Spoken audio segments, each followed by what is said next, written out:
The components and keys required for the assembly of the inLink fixation lock into the prosthesis are as follows. Your Simeda CAD-CAM prosthesis with dedicated machined emplacement for inLink solution. The inLink 2-in-1 key. For this assembly phase, only the end marked in will be used. The gold-coloured ball wrench.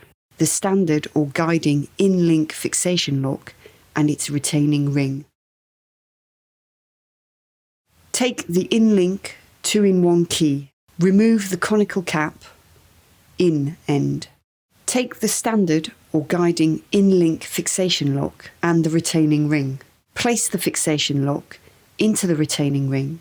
The small square notches of the ring have to be on the side of the fixation lock head.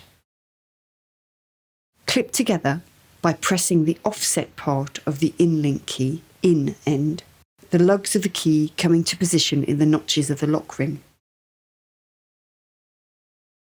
Put the cap back on the key and secure the engagement by pressing on the table. Turn the cap until the lock head appears slightly to facilitate its insertion. This operation enables the fins of the retaining ring to retract. Take the prosthesis and position the fixation lock head into the dedicated machined emplacement and push the inLink key. Turn the key in the direction indicated on the sketch until you can turn no more.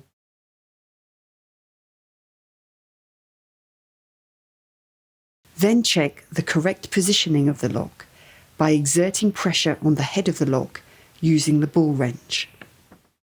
The lock is now mounted into the prosthesis, held by its ring. The assembly operation is complete.